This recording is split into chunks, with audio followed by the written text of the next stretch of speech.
Good morning. My name is Mel Hartley and I'm the Senior Communication and Regulation Officer here at the Training Accreditation Council. And I'd like to welcome you to this workshop, Designing RTO Training and Assessment Strategies, which forms part of the Training Accreditation Council's education program. We would like to take a moment to acknowledge the traditional custodians of the land we are meeting on, which is the Whadjuk people. We wish to acknowledge and respect their continuing culture and the contribution they make to the life of this city and region. I would like to introduce Russell Docking, who is our presenter for today. Russell has been an auditor with TAC for many, many years and is well acquainted with the standards, in particular training and assessment. So without further ado, over to you, Russell. Thank you very much, Mel. And I'd like to acknowledge Mel's sterling work in getting these workshops going and also contributing enormously to the shaping of the workshops so that they meet your needs and of course, reflect the policies and standards that TAC aspires to. And with that in mind, I need to just say also that I noticed from the attendance list that many of you are from other states. And I do need to draw your attention to the fact that as a Training and Accreditation Council of WA workshop, we are focusing on advice that TAC WA would provide. That might vary to some extent from other training regulators, but what it doesn't do is vary from the standards for RTOs. But I do want to stress that if you are looking at the advice given through this workshop, first of all, you need to discern between whether or not it's advice or a command that comes from the standards, and whether or not what you are learning from this is entirely consistent with what the expectations are of your own training regulator. But notwithstanding that, what we are talking about here is always good practice. We aspire to best practice. So in sharing with you this workshop, we feel it has nationwide relevance. And it's really nice to know that we have so many of you from across Australia. So if we could look at the key topics for today, and we are looking at, of course, the way in which you develop training and assessment strategies. And that's an enormous topic. And so we are going to be a little bit selective in what we address. Nonetheless, there is a fact sheet that is available from the TAC website, and the fact sheet will provide you with a comprehensive discussion, including at the end an example of what a training and assessment strategy document might look like. So if there are aspects that we don't address today directly, please go to the fact sheet to look at that. Of course, the idea of training and assessment strategy is driven by the notion that underlying the training or behind the training and assessment strategy are a set of standards. Those are expressed through the training package. So we are going to look at understanding the training product. That is the first step in the life cycle of the course that you might be delivering. And it's a life cycle because as the training package or the training product changes, so too must you go through the cycle of reconstruction and revision and review. So we talk about a life cycle of a course because none of the things that we put into our training and assessment strategies are static. They evolve both to improve, but also to keep up with changes in the standards to which we're working. And I might say that those standards are expressed both in the training product, and we'll be looking at that in a little bit more detail in a minute, but also the standards for RTOs. So in the moment when we go down this page and we start talking about clauses, we're of course referring to the current standards for RTOs with in mind of the fact that there will be at some time in the not too distant future new standards for RTOs. And so when we're looking at this, we need to know that we're referring to the current standards from 2015 as amended. So understanding the training product is where we get first into understanding what is required of us through the training and assessment strategies. What outcomes will those training and assessment strategies deliver? And then we get into the training and assessment strategy development process itself. And this has a bearing on many different components of the standards, but particularly clause 1.1, which talks about a training and assessment strategy. 1.2, which talks about amount of training. 1.3, which talks about having sufficient resources to deliver the training and assessment strategy that we have planned. 1.7, which talks about how you adjust to and support student needs. 1.13, which looks at the qualifications and expertise and credentials, if you like, of trainers and assessors in fairly broad terms: vocational competency, current industry skills, and vet currency. And 1.14, which looks at the particular trainer and assessor qualifications in training and assessment itself. So that will get us into what the training assessment strategy needs to say.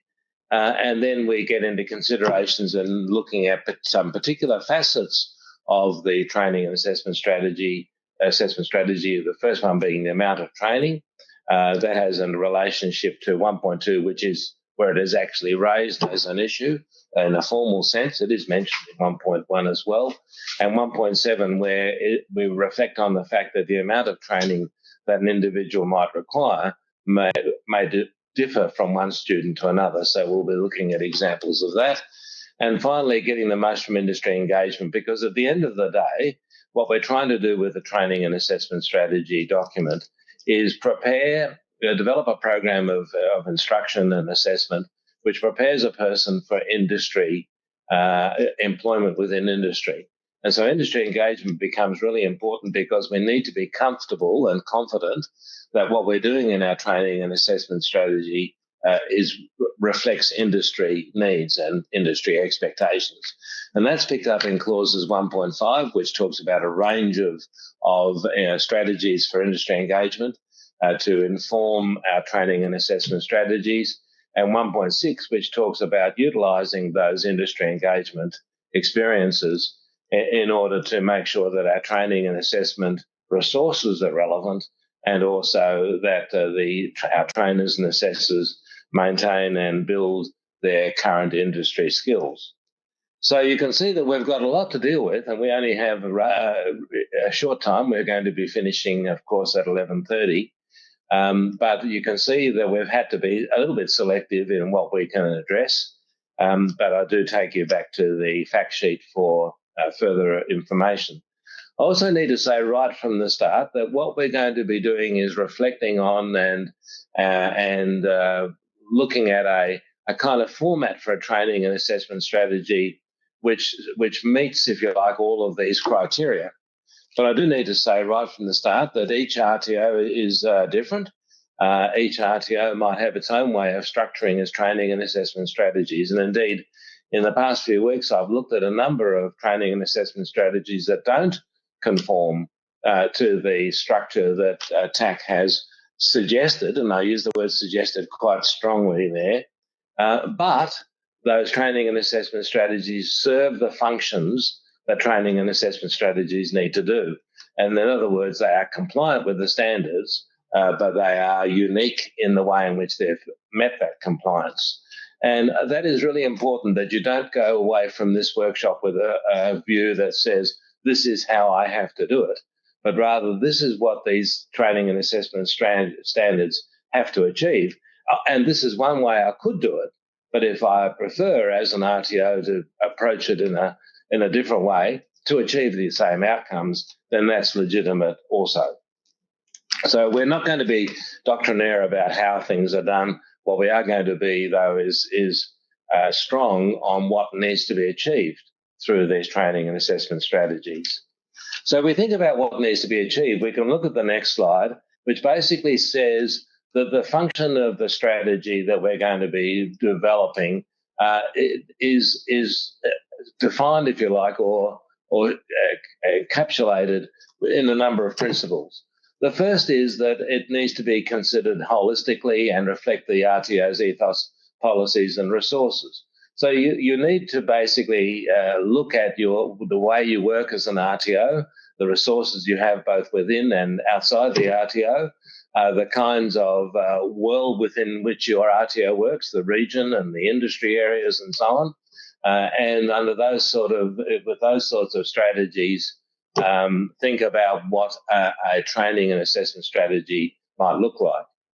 It needs to be a useful living guidance document. And the words here are useful and living and guidance.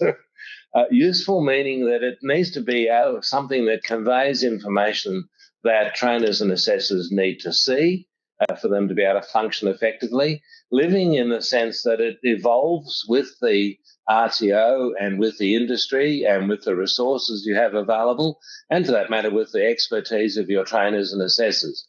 So it's not a static document. It's not something you write and stick on a shelf and say, I've done that. I don't have to worry about that again.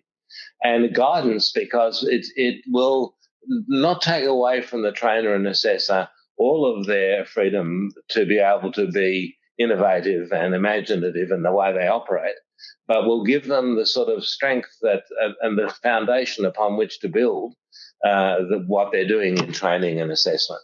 So those are key words for this particular exercise.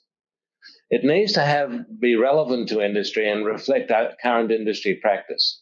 And one of the key things about VET is that we are not isolated from industry. We are a part of industry, and indeed, industry is our benchmark. So that when it comes to our training and assessment strategies, we need to think about the strategies that we're using and the content within the training and assessment resources, and be able to reassure ourselves through industry engagement that what we're doing is legit and is going to prepare our students, our learners, for the real world of work.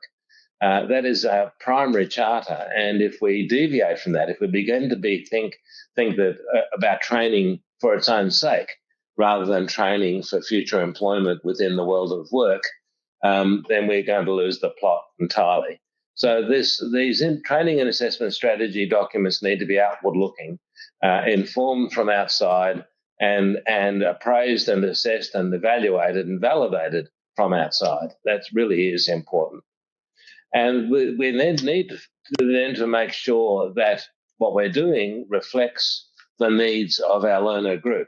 Now, there are boundaries to that because fundamentally we must always serve the training product and we must serve industry's needs. So there may be learners that we can't support through our training and assessment strategies. So there may well be that we have to define a cohort of students. And that might be done by talking about entry requirements, language literacy and numeracy requirements, and so on. On the other hand, we may also be able to ask ourselves, are there reasonable adjustments that we can make?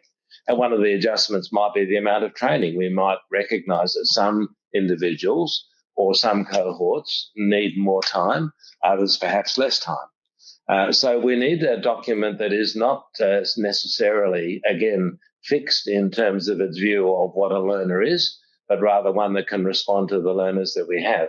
That may mean, at the end of the day, that we actually need more than one training and assessment strategy. If two different cohorts are so different that we actually have to devise different training and assessment strategies, it's better for that to be written as two training and assessment strategies for the two different cohorts than trying to somehow or other blend them into one document, because it can get really very confusing. All of this is about driving quality, and that is taking us back to the basics of why we are RTOs, who we serve through our work, and what standards we need to meet in the process of doing that work. So if we move to the next slide, we can see that this is a living document. It means that as a document, it keeps recycling, if you like, in a way which ultimately leads us to being able to make improvements and give us confidence that what we're doing is right.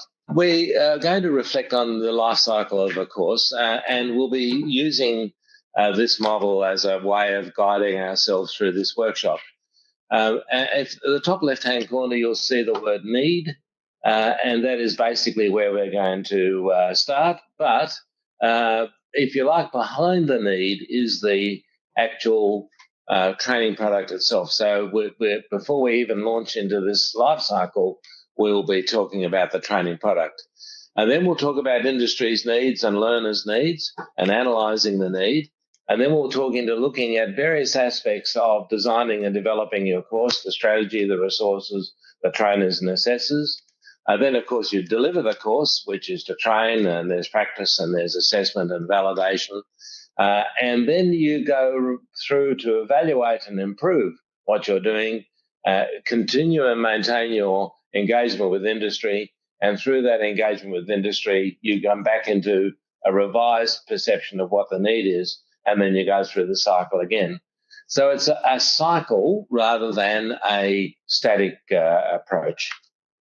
What we have to start with, though, before we even embark on this, is to get our heads around the components of the standards that we need to deal with. And our next slide, got my fingers significantly crossed here, is looking at the endorsed components of a training package. So this may, of course, be your delivery may be of an accredited course, and an accredited course addresses these kinds of components as well. But we'll just focus today on the concept of delivery against a training package.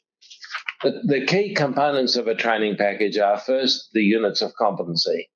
These are, if you like, the kinds of Lego blocks from which a qualification can be constructed.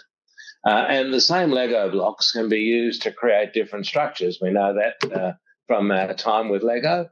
We need to think of the units of competency as those kinds of irreducible components. Each Lego block has its unique shape and character and colour, and so too does each unit of competency. It has its unique shape, character and colour, and that unique shape, character and colour is borne out by the skills that are expressed in it, the knowledge that's in it, and the context of where these are applied, the workplace context. We'll come back and look at a unit of competency a little bit more detail in a moment. We won't be spending a lot of time on it, but we will come back to that.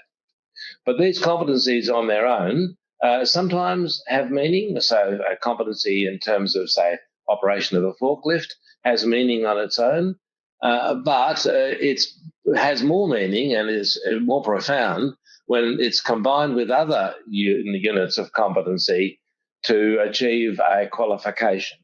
And the qualification would say, well, not only are you going to operate the forklift, but you're going to be operating within the context of, say, a warehouse. And so there are going to be whole lots of other units of competency which relate to operation within a warehouse. The forklift is one of them, but there are many others, and those taken together would enable us to define a qualification. When we define a qualification, we are talking on the most part about a collection of units of competency that enabled you to function within the workplace in terms of a reasonably complex environment, that the complexity of that environment will be reflected in its AQF levels. So a Certificate 1 unit qualification, it basically means that you're operating in a relatively unsophisticated, uncomplicated work role under direct supervision. By the time you get to Certificate 3, you're operating with a certain level of autonomy and in independence. By the time you get to the diploma level, you are now operating in an environment where you're exercising significant autonomy and decision-making and innovation. And what we're talking about here is the concept of a qualification defining both the level of sophistication and the content that a person needs to acquire. And so our training and assessment strategy documents and our training and assessment strategies need to reflect the level of sophistication. If we're dealing with an AQF level 1, then the way in which we deliver, the way in our strategies need to be mindful of the kind of cohort that we're dealing with. And we will need to make sure that we understand how those individuals will work and function in the workplace in the future. So we see, as soon as we start talking about these things, that the qualification, and for that matter, the unit of competency, needs to be related to both industry and to the learner, and you'll see that coming through in our discussion later on. And then there are assessment guidelines and credit arrangements. So this is basically information that will provide us with our preferred assessment strategies and any formal credit arrangements that have been agreed for the qualification. The endorsed components are not advisory, they are mandatory. They're telling you what you must do. But there is also associated with the training package a companion volume, and the companion volumes provide advice. So they are not endorsed, but they do provide advice. Sometimes that advice is very strong because it's advice driven by industry consultation by the people who develop the training package. So it's still advice, but it is informing you a good deal about some of the associated understandings that you need to have in relation to operating with the mandated components, the endorsed components of the training package. If we go to the centre panel, on the next slide we can see where we will see the idea of a qualifications framework.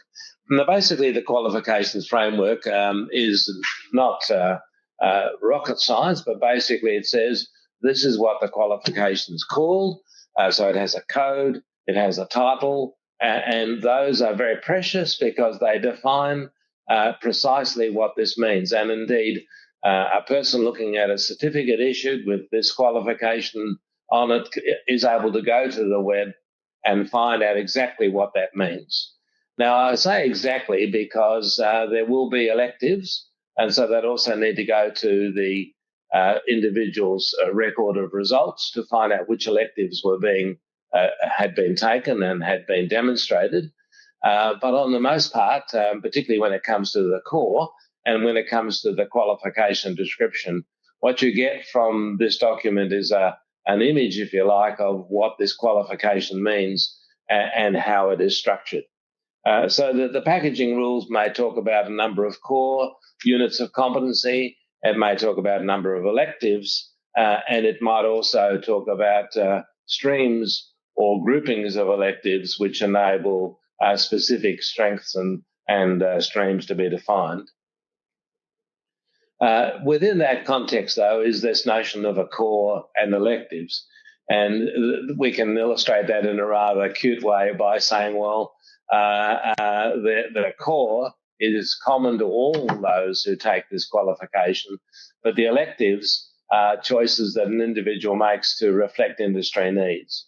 And those electives, as I said before, might constitute streams, or they might be just open electives. But ultimately, the whole apple, if you like, is a combination of those things. I'm not too sure if a dietitian would be particularly excited about that image, but it nonetheless at least makes the apple a little bit more appetizing.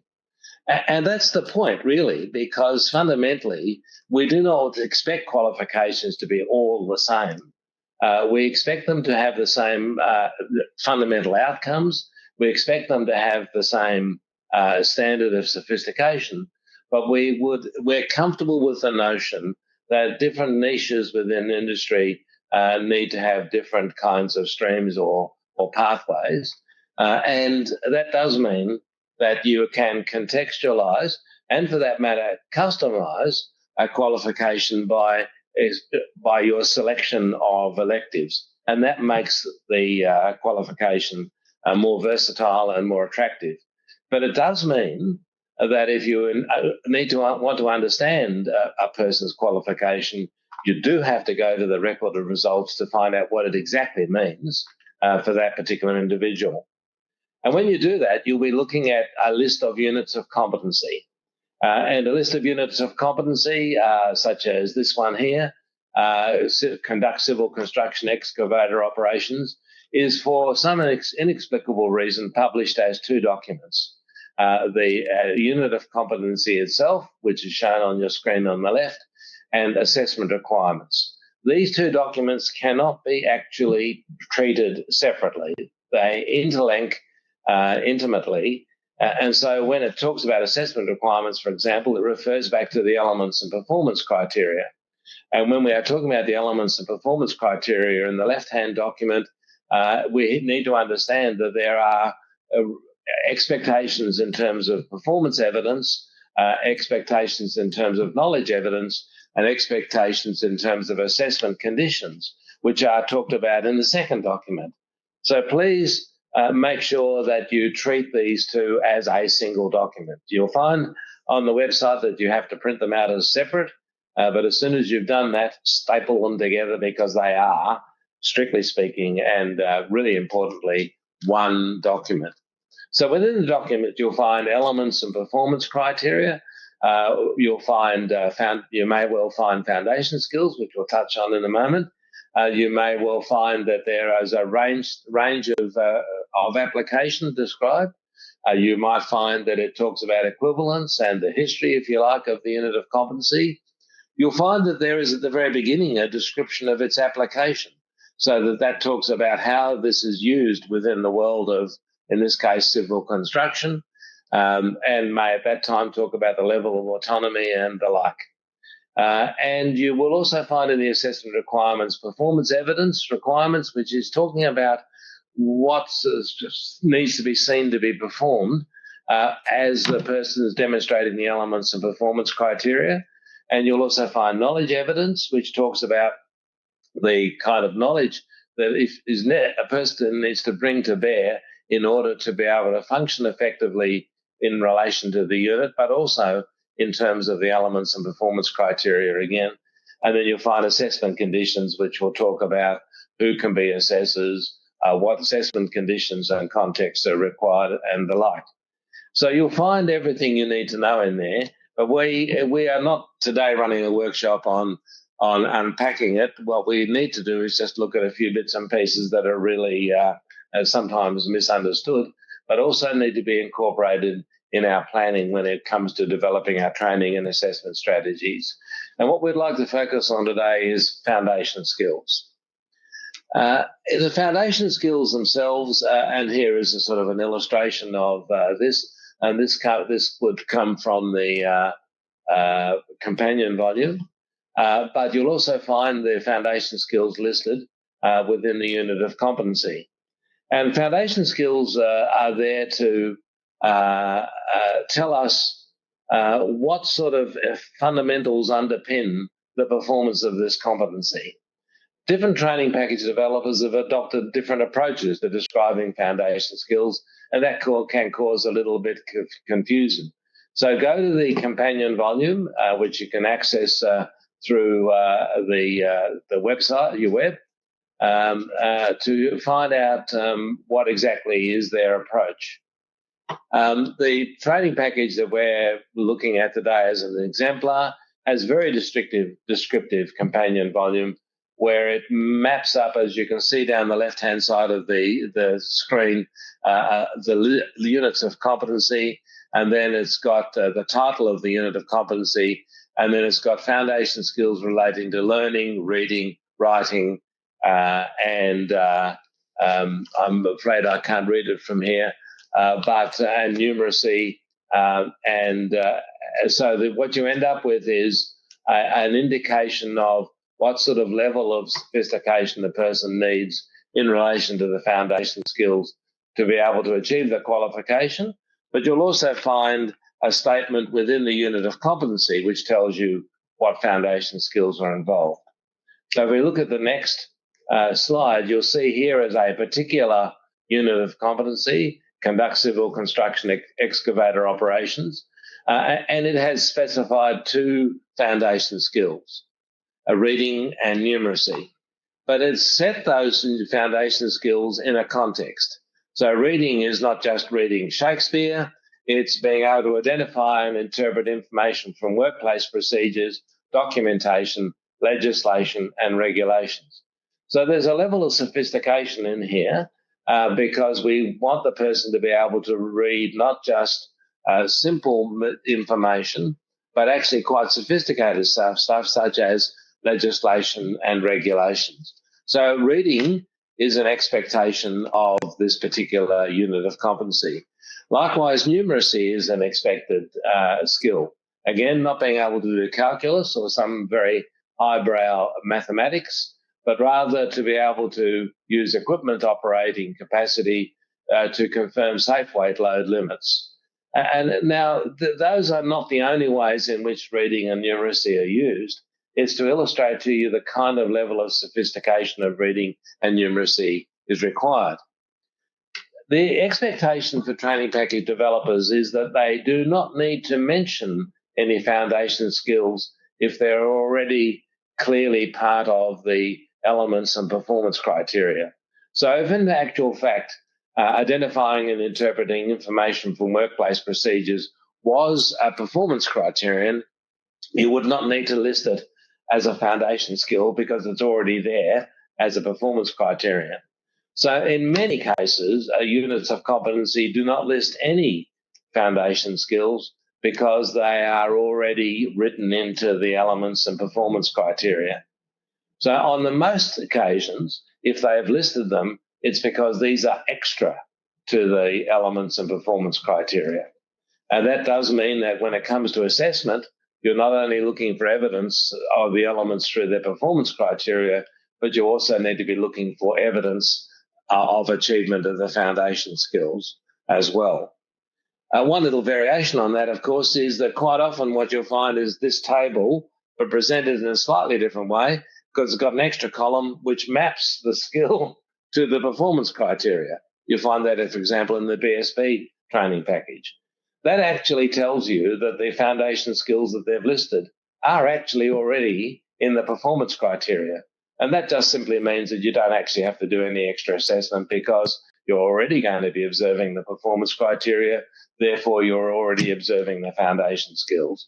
So it becomes, what you can see from that is different training packages have used and present foundation skills in different ways. Either there's none there at all because they're in the elements and performance criteria, or they're listed as we see on the screen because they're not, or somewhere in between where the training package developers have written a mapping, which actually means that you don't have to measure them separately because they're already picked up. When it comes to foundation skills, though, we need to turn these into action. And so if they're listed like here for reading and numeracy, you need to be able to observe that the individual has these. Given that they're foundation skills, you might in fact look for these skills early in the training program, because what you might find is that these are things which are necessary in order to be able to learn the unit of competency. So you might find foundation skills are logically taught and assessed early in the delivery of that unit of competency. But also you can look for evidence of the foundation skills later on. And that's what this is doing here. It's basically saying the person's carrying out a task of some kind. What we're looking for is a foundation skill of reading.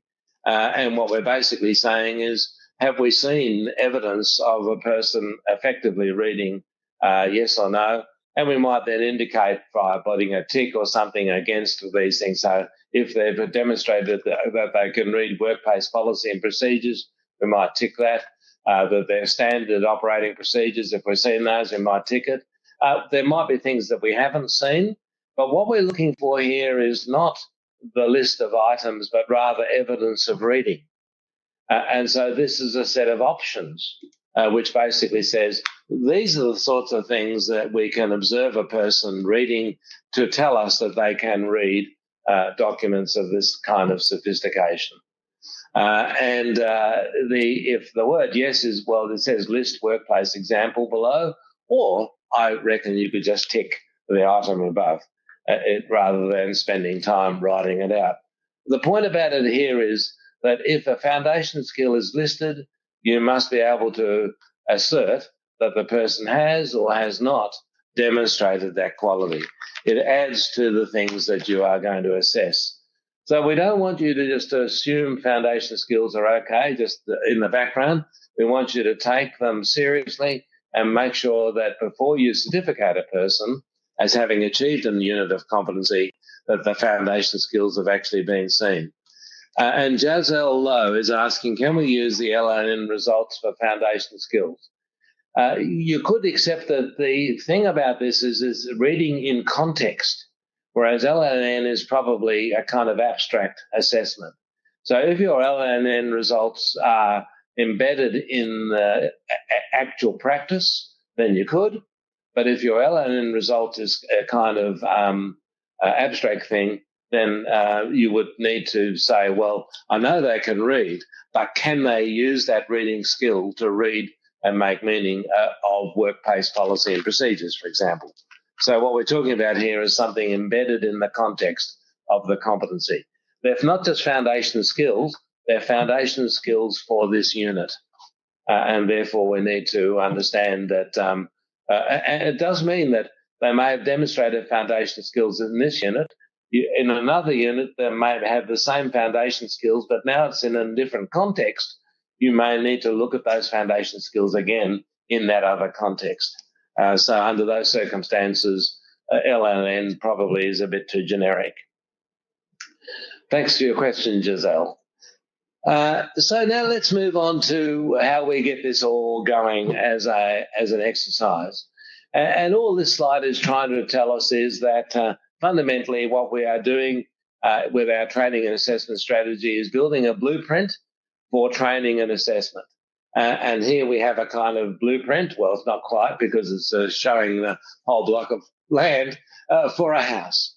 Well, fundamentally, what we need to understand is that you could say these are the requirements of a house, and we could design different houses that all meet those requirements, but they'd be different because they're on different shaped blocks or because they were different materials or different resources, different personal preferences. Some might be two-story, but some others might be one-story because climbing stairs is difficult.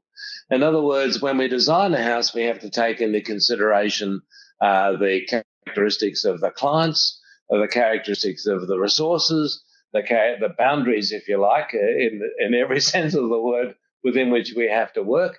And so the same outcomes can be achieved with different designs. And under those circumstances, it's understood right from the start that whilst different, there might be the same qualification being issued by different RTOs, the training and assessment strategies might be different because they have different resources, different industry and in their region to service, different client needs. In other words, training and assessment strategy documents can't be something produced nationally and then dumped on every RTO. I have to say that in the distant past, probably way before your time, that was the way things were done. The way things were done was everybody will teach this course in exactly the same way. And that was thought to be a sign of quality. The trouble was that there were lots of students who were now alienated because it didn't fit them. There were lots of industry areas that were alienated because the outcomes didn't serve their needs. And it became a major problem. VET now says, no, we're interested in outcomes, not so much about inputs. We're interested in outcomes. And if you can achieve the right outcomes in a unique and different way, well, that's fine. That's good. So we don't impose on everybody the same house plan. We basically say there's a bunch of requirements that are needed, and each individual RTO will approach that in a different way. There's always, though, behind that we need to know that the training and assessment strategies meet the standards and meet the training products. So there is that at the end of the day, accountability to the standards. So Carrie, I beg your pardon, is asking, when you mention a living document, does this mean it only goes regular change or continuous change? Yes, it does. And indeed, we're going to be running a workshop in the not too distant future on continuous improvement. And what we're saying is that circumstances change both outside the organisation and within the organisation, which means that you have to keep coming back to your training and assessment strategy document. So the concept of living guidance is basically saying that unlike a house which once built is finished, unless you make some little adjustments to it, little renovations, you need to be able to adjust your training and assessment strategy documents. And that takes us back, of course, to that cycle, which has that notion of develop, deliver, review as a part of the process. But there are limits to the flexibility you have. One, of course, is training package, rules and requirements, a unit of competency requirements, resources that you have available to you within the RTO, resources that you have available to you outside the RTO, and learner needs. In other words, you don't have carte blanche in this. You have to make sure that your training and assessment strategy document is sensitive to all of those influences. So let's look at the purpose of the TAS, and we can see from that the way in which it all works. First of all, it's structured and consistent approach to planning and delivering training and assessment for a specific program. So what we're looking for here is a process of thinking, of decision making, and that needs to be consistent because we need to watch out that we don't leave something out in our process. And so the headings that we provide a bit later on for the components of a TAS, it's in a couple of slides' time, provide us with clues which basically say, think about this. You may not actually present your TAS in that order, as I said earlier on, but each of the items is something about which you need to think, and that gives you structure and consistency. At the end of the day, the way you present it might be unique, but what you need to consider is all the things that will provide you in that list. The second thing is that you need to make sure it's relevant to the requirements of industry, and that involves industry engagement, and we're going to come back and look at that later on as one of our themes for today. It needs to be relevant to the needs and characteristics of the learners, and we're going to look at that as well. We need to make sure that this information is available to training and assessment staff so that they can come up to speed if they're new on what how the program can be conducted, so that there's consistency in what they do. And so, again, the whole process is managed in a way which doesn't leave yawning gaps which could cause grief later on. So it's a way of making sure that the program of learning and assessment is delivered in a meaningful and consistent way.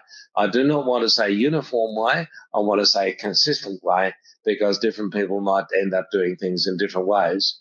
But it always is open to improvement. And therefore, feedback on the documentation and on the experience of using the training and assessment strategy document leads to that being a living document, as Carrie has asked a moment ago about. We need to then it means that we then say, well, we're going to deliver and assess in this way. Are the materials and resources available? Have we sourced them properly? Have we purchased or hired equipment that we need? Have we got the physical resources, the facilities? Have we got the raw materials that we need? Do we have the training resources? Do we have the assessment resources? It is, if you like, a way of making sure that what we are going to do is reasonable. And Standard 1.3 particularly asks, do you have the resources, including, of course, trainers and assessors? And then it basically says, well, if we have all this ready, then we can provide consistent, high-quality delivery and assessment, and we can meet our obligations to our learners and other stakeholders, because that is the charter that we have as a registered training organisation.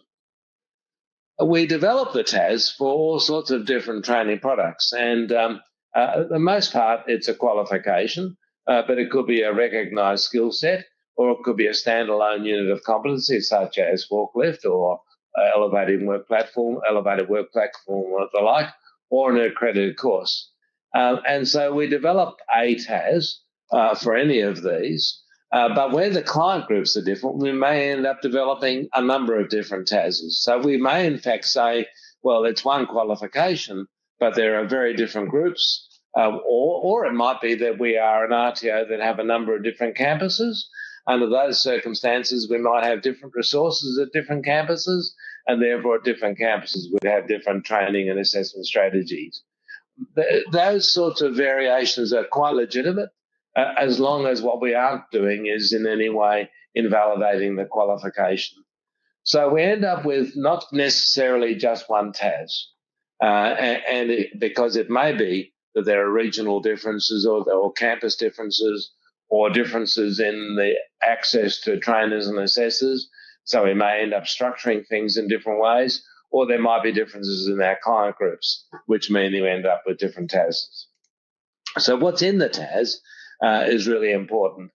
And some things in this list that we're going to share with you now might be, in fact, mandatory. For example, a TAS is meaningless unless we talk about the training product. So we would start off by saying at least this for this qualification, or for this unit of competency, or for this skill set, this is what we are talking about. So, I mean, obviously we would have to start with that no matter what we did. If it's a qualification, we would talk about core and elective components, because a training qualification and a skill set, for that matter, is made up of components of units of competency. But then we need at some point or other, but it might be logically next, to talk about our target cohort and what are their needs and how are we going to service those needs. What do these needs mean in terms of our training strategies? Are they going to be more visual or more verbal? What are they going to be? Need to be immersed in a workplace, or can they operate on campus? What are their needs and their characteristics which we need to consider? We're going to come back to that in a moment.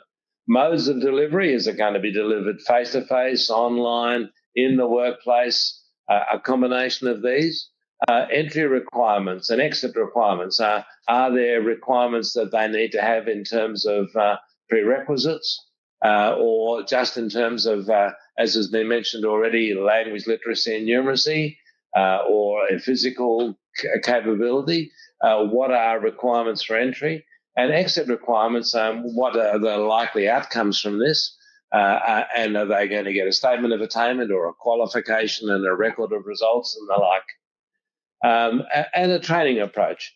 And here we're going to be talking about things like amount of training, the duration, which is not how much time is spent in the learning, but the beginning and end date, if you like, of the training, and how we're going to schedule training. Is it going to be in the form of block learning? Is it going to be spread out over a period of time? What is going to happen within each component? When are these units going to be delivered? We also need to talk, of course, about our assessment approach, because assessment is a key part of the VET agenda. And so we need to start thinking about resources, methods of assessment, and timing. Then we also need to think about resources. What are the learning resources that are needed? What are the facilities, training facilities that are needed? What equipment is needed? How are we going to access all of those? And then who's going to be involved as trainers and assessors? And if we're using the workplace, how are we going to integrate what's happening in the workplace, and how are we going to manage the workplace relationship with the RTO? And finally, in terms of our list anyway, how are we going to monitor what we're doing? We need to know whether all the thinking that we've done and the work that we've done in developing this TAS has actually been effective. So we need to monitor and evaluate the effectiveness of the training and the correctness, if you like, of the judgments we've made. But going back to that earlier comment, it is a cycle. So evaluation and monitoring may well lead us back into some of these headings and say, well, we didn't quite understand the target group, or we need perhaps to soften or tighten our entry requirements because they're not coping with what we're doing, or they're not coping because we've adopted a training approach which is a bit harsh, so we need to somehow or other make our training approach more accessible. In other words, evaluation and monitoring is part of keeping this whole process in the form of a living document. So that takes us back to the life cycle of a course. And you can see in what I've just been discussing there about identifying industry's needs and learner needs and understanding the need, then developing a course, the sort of decisions that those headings represented in terms of strategies and resources and trainers and assessors.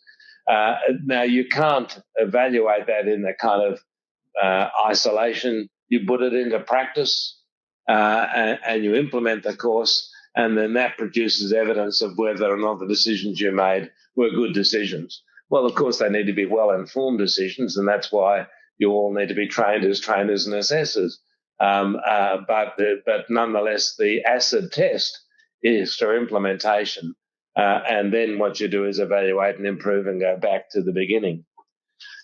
So we want to illustrate for you the way this works with an example.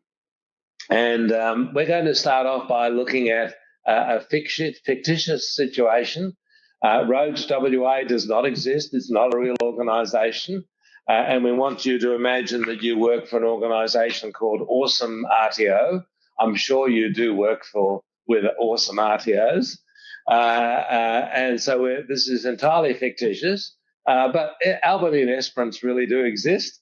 I can confirm that because I'm going to Albany and Esperance in the near future. So I hope they really do exist, and I hope they've got a really good road between them. But we are going to take a look at this notion that Rhodes WA, which is an enterprise within the construction industry, has won a contract to upgrade the Albany to Esperance Highway and is looking to partner with a training provider to skill the workforce for the 3-year project. And they're going to conduct a briefing on June the 2nd. Now, fundamentally, that sort of sets the scene. And what happens is that there's a meeting. And at the meeting, there's a briefing, which we can move on really to the next slide. The briefing is going to talk about industry's needs, and we're going to think about the learner's needs. And as we look at industry's needs, we go to the next slide, we can see that we prepared as an RTO some notes. And those notes are handout 1. So if you could go to handout 1. Handout 1 is where we've engaged with industry to try to understand what their needs. And if you look at handout 1, there is two blue lines, and they are a series of headings which Awesome RTO has taken with it to the briefing session. And it's basically the first item to think about is what electives and units does does Rhodes WA need? And so it's basically saying, well, it looks like what they're going to need is a Certificate 3 qualification from the civil construction training package. And in listening to the briefing, they're saying, well, it looks as if they'll need electives such as skid steer, excavator, roller, drain and dewatering a site, OH&S, and risk control, and maybe some others. So fundamentally, they're beginning to think, well, this is what the industry wants. Then they recognise that there are going to be 2 particular groups of learners. One is local unemployed youth, and so clearly there's a push to bring unemployed youth into work opportunities through training. And then there's going to be staff already working for Rhodes WA.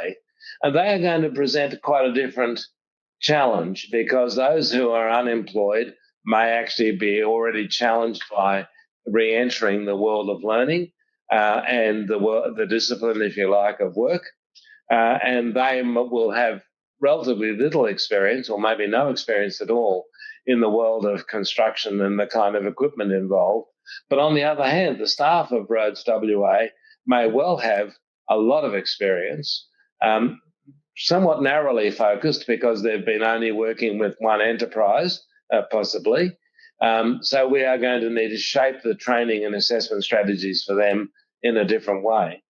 So you can see 2 cohorts of students and therefore probably two different training and assessment strategies.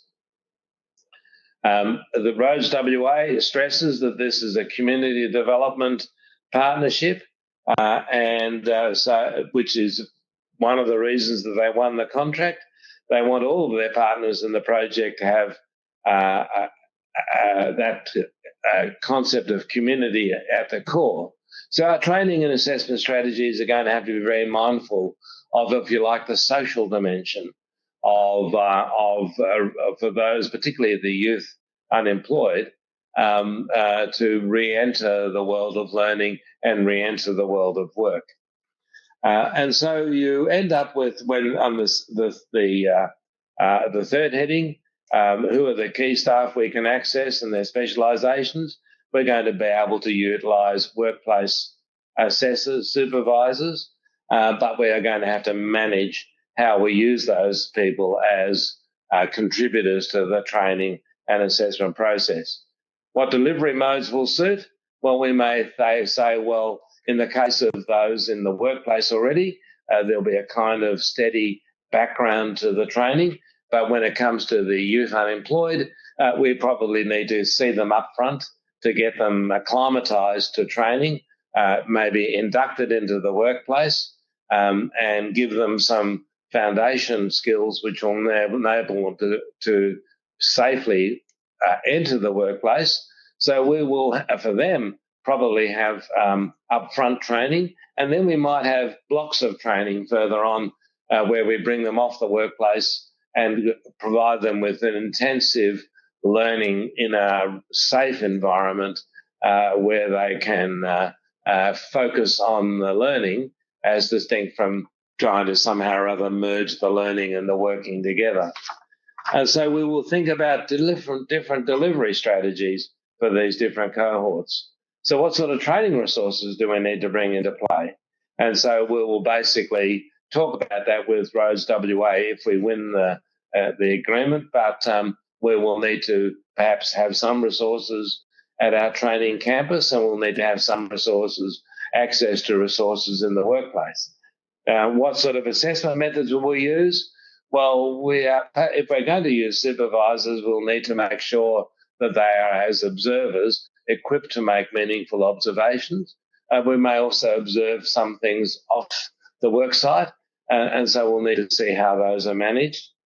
We, at this stage, can't comment on durations and access to learners in the work site. That may be something we will talk about once we get an agreement with Roads WA. There may be factors that will affect scheduling, which we'll need to talk about with Roads WA, because different phases of the development of the road will mean we'll have access to different equipment and different amounts of time with the learners. The locations for training and so on, we will basically need to discuss that with them as well. Evaluations, opportunities and validation approaches, we'll put that to one side of this stage. But when it comes to infrastructure, facilities and requirements, we'll need to talk with the Roads WA about using work sites and equipment and the like. And industry-specific requirements, licenses and project needs, we'll need to consider that some of the things that they might need to learn might be licensed units of competency or licensed to units of competency, in which case we'll either need to access those or put those on scope, or we'll need to bring into play third-party trainers and assessors who can already deliver in those particular areas. So you can see here a document which gives a kind of framework to analysis of industry's needs. And if we think about that at the end of the day, we put that to Roads WA, and the decision is they like the way we think, which is the next slide. And basically it's saying, well, look, we reckon, Roads WA is saying, we reckon you're the kind of RTO, you are an awesome RTO, you're the sort of RTO with whom we'd like to work. And so we start putting some flesh onto those decisions. So the initial idea that comes through now that we're working with them is that we'll offer a Certificate 3 in construction, a road construction and maintenance, and we'll use select electives to suit the two client groups. We won't try and deliver the high-risk units ourselves, but we will arrange for partnerships. Rather than putting them on scope and employing staff and buying equipment, what we'll do is we'll partner with other local RTOs that are already delivering in those units to meet those. We will have block delivery, particularly for the unemployed youth, with an initial longer block and then shorter role-focused equipment blocks, and we'll see those blocks in a moment. And we'll use a combination of RTO staff and Roads WA staff for training and assessment, keeping in mind that there are very strict rules in the standards as to who can be a trainer and who can be an assessor. So Roads WA staff will either need to have qualifications that enable them to play that role, or else we'll have to use them in a kind of support role and the responsibility will need to stay closer to the RTO staff. Well, at the end of the day, that one qualification in civil construction turns out to be not the best way to go. Existing workers will work through a combination of credit, RPL, and workplace gap training. Credit if they've already got units of competency, RPL if they've got experience but not the units of competency. That means that they need to be assessed. And workplace gap training with workplace assessment following. Workplace gap training meaning that as a consequence of RPL, we may well identify gaps, focus on workplace experiences and for that matter, knowledge, learning that will enable the gaps to be closed, followed up by assessment in the workplace itself. Now I might just say, by the way, that we're also about to run a workshop on workplace assessment. So you can see that these are very common themes and very common questions that we need to be able to address. On the other hand, for youth participants, we'll have a block program. We recognise that immersion in the workplace for them is going to be a confusing and confronting experience. So we need to be able to take them out of the workplace from time to time, initially to give them a block that prepares them for that world of work, and then bring them back out again to deal with specific extra skills that they're going to need to acquire. And we will also provide them with a different qualification. So this will be a Certificate 3 in Civil Construction Plant Operations, which is very much equipment focused, material equipment that you drive and operate, rather than the Certificate 3 that we'll offer to those who are already in the workplace, which will be a more generic one on civil construction. And we'll outsource the license to units, and we will manage that licensing arrangement for Roads WA. And that is all expressed in the second handout.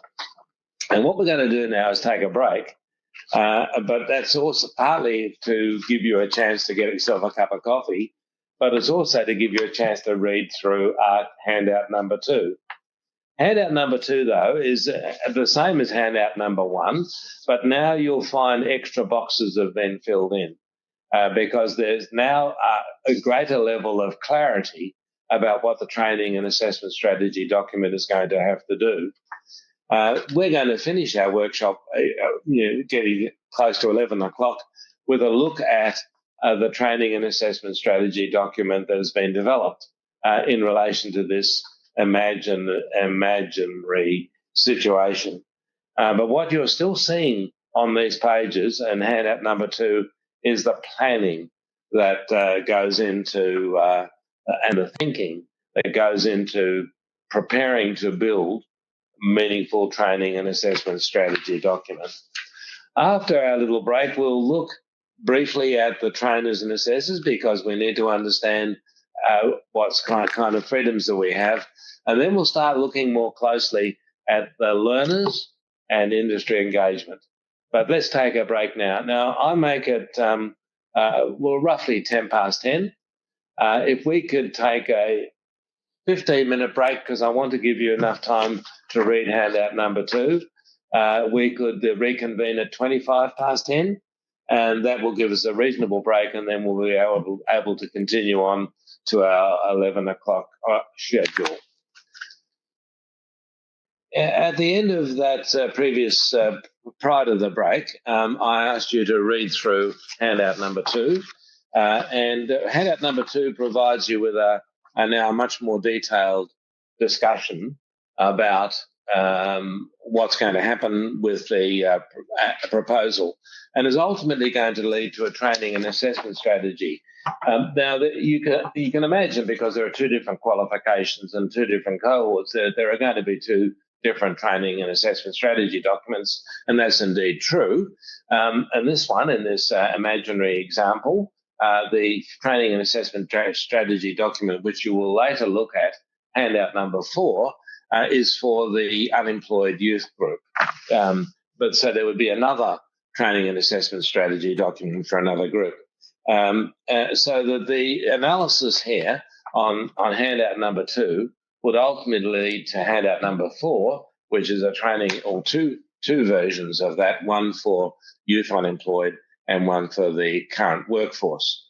And I just want to draw your attention to, in handout number 2, to the fact that it talks about on-the-job and off-the-job assessment methods. Rhodes WA are keen to set up a mentoring approach and have a few supervisors who hold the TAE 40110. Now, we understand, of course, that now you would need to also have some other components in order to be recognised as an assessor. But nonetheless, they have achieved some qualifications, and 3 need to complete those extra units of competency. 2 need to complete the LLN unit to function as workplace assessors. All are keen to do that. And what it's saying basically in this imaginary example is that you may well find that there are people in the workplace who are qualified to act as assessors, or are close to being qualified and could, with a little bit of extra training, become recognised as assessors under Standard 115. Now, in order to be that, they would have to have, of course, meet the requirements of vocational competence under Clause 113A, and industry currency under Clause 113B, and they would need to meet Clause 115, which is what's required to be an assessor. And there's a specific set of requirements in Schedule 1 about what it takes to become an assessor.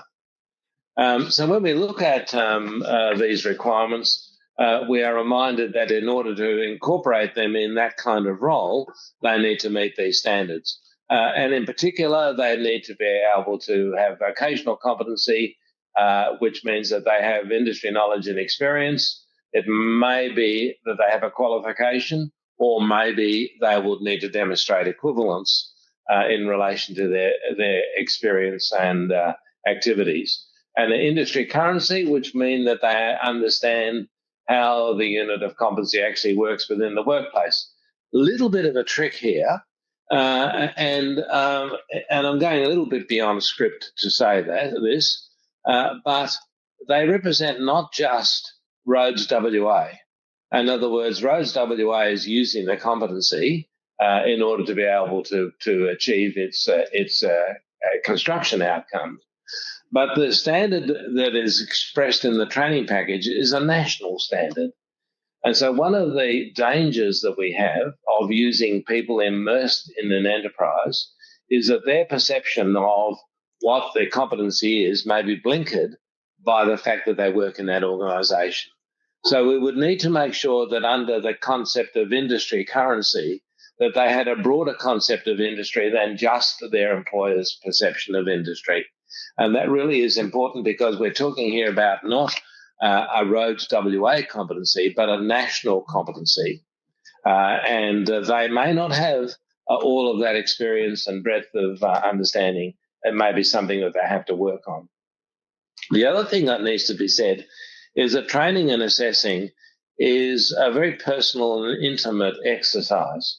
And therefore, it's really important that the trainers and assessors can understand and empathise with the learners, or the candidates, the people who are learning and the people who are being assessed. So it may be that they don't really have a good understanding of the needs, in particular, of the unemployed youth. it's quite likely that the workplace trainers and assessors will understand each other reasonably well. So if they're training and assessing or contributing to the training and assessment of co-workers who want to achieve qualifications, they're likely to understand that, but they may not understand all the nuances and the challenges of the youth unemployed. So you need to make sure your trainers and assessors not only have the formal qualifications set down and credentials set down in the standards, you also need to make sure that they have the kind of personality, if you like, and if you like, a frame of mind which will enable them to connect with the youth unemployed. And you will find some people can't.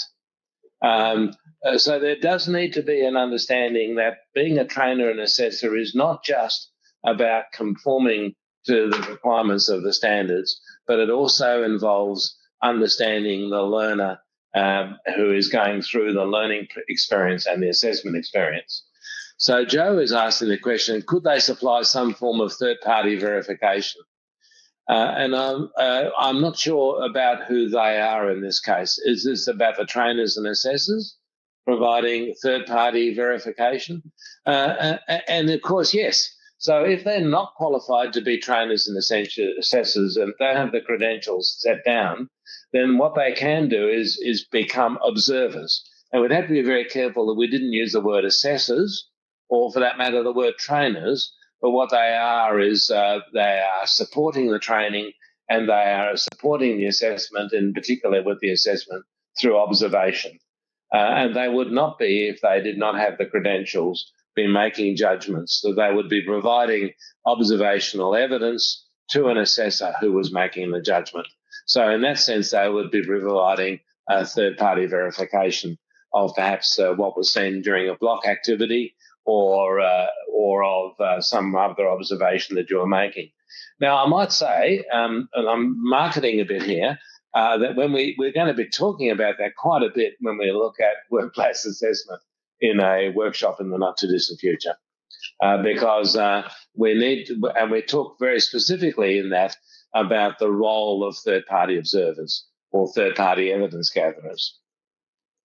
When we come to think about our learners, though, and we are thinking about our learners because we want to make sure that there's a good match between the learners, the trainers, and the assessors, also a good match between the learners and our training strategies and our assessment strategies, we need to think about all sorts of things. And in particular, we recognise that there's a whole bunch of influences going on and contributing to the training.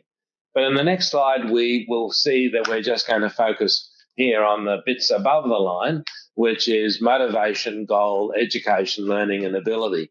This is the motivations of the learners, the goals of the learners, the education background of the learners, their learning, preferred learning styles of the learners, and if you like, the fundamental abilities of the learners.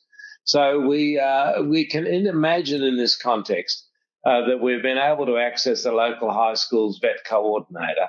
And, this is one of those community resources which we often ignore, and we shouldn't ignore, that there's a lot of expertise out there, maybe not something with people with whom we directly connect, but people who have wisdom and understanding about a particular cohort of students. And in this case, you could imagine that we would contact the local vet coordinator who could give us advice on things like motivation. What are the key motivators for this group? Now, we can talk then to the vet coordinator from Esperance Senior High School. There might be also a vet coordinator at the Albany Senior High School. We might also talk to the PCYC coordinator at Esperance and so on. There are a whole bunch of people which we might talk to in order to get our head around the characteristics of the youth core cohort, because we need to know what those characteristics are so that we can build a training and assessment strategy document that reflects their needs and their capabilities. I might also say that it will help us if we're going to market this, because we need to be able to market what we're offering to these young people. I mean, keep in mind that in this imaginary situation, we've got a youth cohort of unemployed youth, or a cohort of unemployed youth, who are probably alienated from training and education, probably alienated from context of work, and somehow or other we've got to be able to embrace them and bring them back, which means we need to understand them. So we need to understand their motivations, and in this case, through discussion with these various individuals, we learn that they are looking for respect and they're looking for financial independence. And so if they're looking for respect, for example, we need to make sure our trainers and assessors are carefully selected so that they can relate well to the group and they're not disrespectful or insensitive to that group's motivations. What are their goals? Are they looking for employment? So basically we say, well, there's a pathway to employment. You're not allowed as an RTO to guarantee employment. Standard 4.1, I think it's L. It could be something else, but it talks about not guaranteeing employment. But nonetheless, they will be immersed in a workplace that'll provide an opportunity for an employer to see them working. They'll obviously be gathering and acquiring competencies and ultimately qualification. So that basically means that they can achieve. But also, they may not actually end up working for that organisation, but what they will learn is skills that they can use in other contexts. So if we look at the next slide, we can see that we also need to understand their education, what is typical. And some of them may well have achieved the Year 12 outcomes. Others may not have done so. Some may have done some vet courses at school. Others may not. So it's a bit of a blend, a mixture. It's very hard to pin that down. Will the group have completed other training, but not as a cohort? You would have to look at this on an individual basis. Some may well have done their white card and some may not. Some may have driver's licenses, others may not. So you're going to need to be able to get hold of information, and of course you can do that through enrolments and so on, so that you can understand what their needs are. But you're going to have to make sure your training and assessment strategies are going to be able to accommodate the fact that the group might be quite broad in its training that is completed in the past. And so they might have knowledge relating to the skills. Some of that might have come from just being country kids. So they may have actually worked with tractors and other heavy equipment in the past, but now they're going to be applying this within a particular kind of world of work. So there might be some RPL available, or might be some way in which you could provide them with accelerated learning. And finally, we need to think about their fundamental abilities. I beg your pardon. There's more on education. So we could look at existing skills related to units, and so you could look at driver's license and the like. And then you could look at learning. What are the sort of learning modes that they like to work with? And so you learn from the PCYC that they like working in groups, that they feel comfortable and safe working in groups. So maybe that's what you would do. This is for the learning part of the process. Clearly, when it comes to assessment, they're going to have to be assessed independently and individually. But what you need to be able to do is to recognise that there are learning styles which they will feel comfortable with, others which they may not. And then, of course, finally, you need to look at their fundamental abilities. Is their level of technology skills? Well, they're probably switched on to technology, being of their generation. So it's probably good. But their literacy and numeracy may be a bit tricky. So you may, in actual fact, have to develop LLM tests and appropriate support for literacy and numeracy.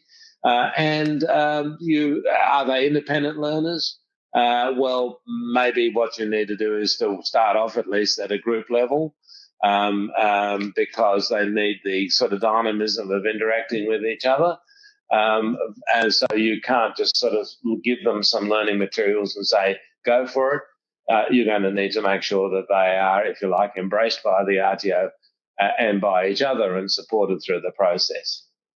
So what you learn from that is a lot of information about how you're going to structure your training and assessment strategy document. And the training and assessment strategy document handout number 4 we're going to get to, but you'll see that when it talks in the first page about the cohort of learners, then there needs to be a kind of, you need to consider the kind of ways in which you're going to modify the rest of the strategy in order to accommodate their particular characteristics and needs. So we then launch ourselves into developing the course, and one of the first things we have to understand is that different groups of students are going to have different amounts of training. And the words amount of training, which is actually formally mentioned in Standard 1.1 or Clause 1.1, and also very specifically in 1.2, is a term that's often misunderstood. I'm going to start from the bottom of this chart because nominal hours is not what we're talking about with amount of trading. Nominal hours is a funding mechanism, and it's fundamentally there to enable the RTO, if the RTO is being funded, say, for example, by government, to look at the inputs from the RTO. So nominal hours is really about face-to-face time that a lecturer or a trainer is providing into the process. It's not a reflection of the amount of thinking time that the learner is going to put in. That's going to be more. Then course duration, well, that just tells you how long it is between the beginning and the end. It could be 3 years in terms of duration, but it might only be 1 day a week for those 3 years, or it might be in a set of blocks. In other words, it's not 3 years of constant learning, it's 3 years in end. That is not telling you how much effort's involved in that period of time. That we have to get further up, and we get to a thing called volume of learning. And volume of learning is not something that you as an RTO need to give much thought to. It's basically part of the process of determining the AQF level or qualification. So volume of learning is something that a person putting up a course for accreditation has to think about, and volume of learning is something that a training package developer has to think about in terms of the kind of gross level of learning that you need to put in to get to a Certificate 3 or to get to a Certificate 4. It's a very kind of holistic and impressionistic figure, and includes things like private study, preparation and follow-up, nothing that is formally structured, self-initiated learning and research. It's all unstructured stuff, plus the structured learning. But it's the structured learning that is the amount of training. So here we're focusing in on the learner, not the trainer. So it's not structured training, because that would be close to nominal hours. It's structured learning. It's the amount of brain time that an individual puts in to be acquiring a unit of competency. And then across a collection of units of competency, it is the amount of brain time that they put into acquiring the qualification. And so it involves obviously face-to-face bits like lectures or tutorials or online tasks and forums. How much time is a person putting into those things? It could include assessments. It's up to you to decide, but you need to make clear whether assessment is or is not included. It can include structured workplace experience. So this is not just immersion in the workplace, but time in the workplace where they are specifically thinking about the unit of competency, specifically responding to questions or activities or ideas that you want them to think about. So the word structured is really important there.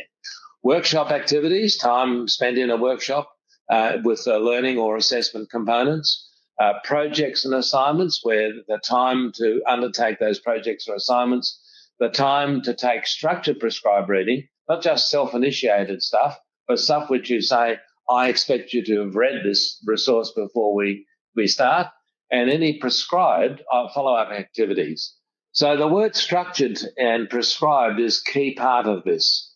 And so it's clear that some learners will need more of this stuff because they've got further to go, and others will need less of this stuff. So amount of training is going to range from a big figure for those who are coming in very raw to a smaller figure for those who are already experienced. A bigger figure for those who need more support, say, in language literacy and numeracy. A smaller figure for those who have clearly got some strong grounding in those areas. And of course, it may also be impacted by the mode of delivery. So you could choose a labour-intensive approach to learning, or you might improve a very sophisticated, swift pathway for learning.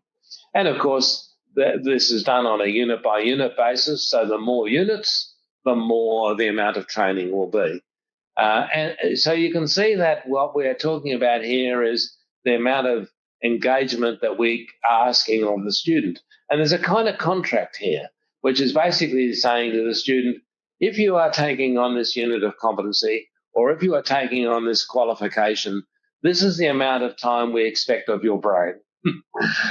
In other words, it's not going to be something that just involves attending class and that's it. We're going to be expecting you to be engaged in learning beyond those face-to-face moments and periods of time. So there's a kind of a contract which says, if you're taking this on and you can't give us this time, don't take it on. And if you are taking it on, then we will expect as trainers and assessors that you will give us this much of your brain. And I can't really explain it in any other better way. There is a fact sheet on the amount of training which picks up on this diagram and other key ideas. But we are also talking about the kind of typical learner. So what you'll probably do is report the typical learner's amount of training and then discuss variations where it's higher or lower. And there are lots of resources that will help you to understand and pitch the right amount of training. And we're not selling this particular document. We're just simply saying you can go to, for example, the NCVR website and look up resources from that, from publications, which will help you to find a discussion which will inform you about what would be a reasonable amount of learning. But I do want to say, and the next slide illustrates this for you nicely, that there are a lot of parameters here that will either make the amount of training shorter or longer. And this is not a mathematically precise exercise. What we need to see in your training and assessment strategy is you've thought about it and that you have gone through a process of analysis which has led you to make a reasonable and reasoned guess at what the amount of training is, so that you can understand that this is what you can reasonably expect as a trainer and assessor, and so the student can understand what you reasonably expect of them in terms of commitment to the training and learning. And this is all driven by the notion that we don't want to find at the end of the exercise that lots of students are not achieving competency because we underestimated the amount of training that was necessary for them to achieve competence.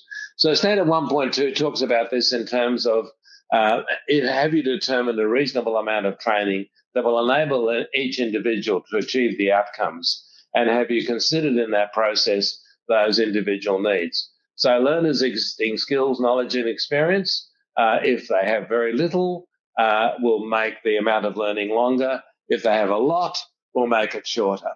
Mode of delivery, face-to-face intensive, can shorten things because you can focus the learning very intensely on what is required.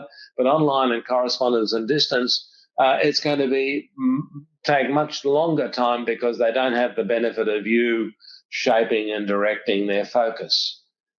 Full-time training may enable you to achieve that focus, whereas being a trainee and apprentice means they've not only got learning to do, but also work to do, and that may change the amount of training involved.